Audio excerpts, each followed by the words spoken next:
Hallelujah. Thus says the Lord. Many Christians in the earth are doing their own things, contrary to what they believe in. They love Jesus so much, and even they confess him anywhere they go, but they do not do his will. They do not keep his commandments. Some partly keep them and observe his ways. Sometimes, not always. They are like the man who told his sons to go to work in the vineyard. One said he will go, of which he didn't, while the other said he would go, but later he regretted of his decision or response and went to work in the vineyard, as his father had instructed. The second son changed his mind later and did the right thing, obeyed, while the other said yes to his father just to please him, but didn't do the task he was given. Many of the Christians today are like this son, the first son. They confess Jesus as their Lord and their love for him, aloud, everywhere and to everybody, just to please men,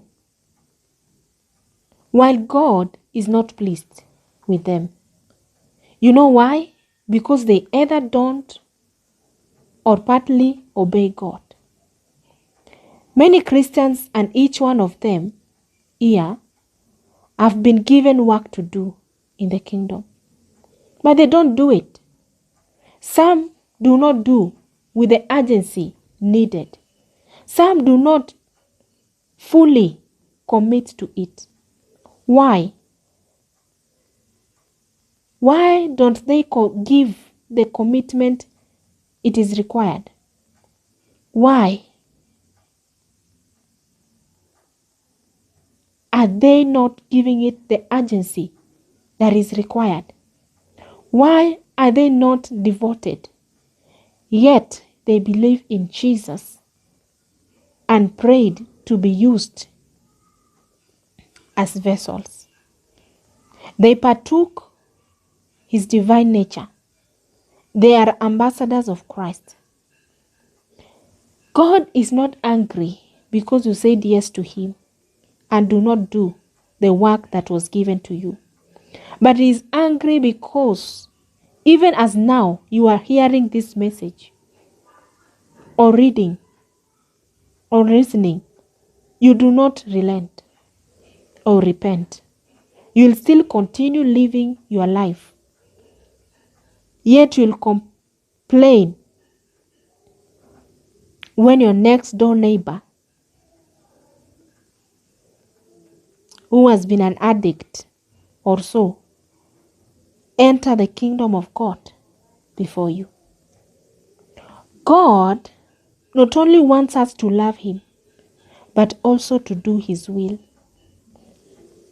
Do you know his will? Are you seeking for his will upon your life, your family, your career, marriage, ministry, etc.?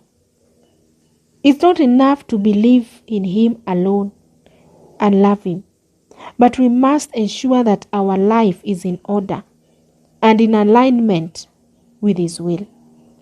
We will miss him if we do not accomplish the task given to us by him.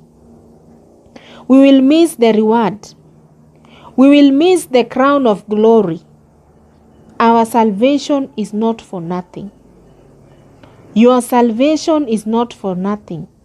It is for something greater. For something greater out of this world. Something beautiful. Something glorious and wonderful. Do not fear to serve him.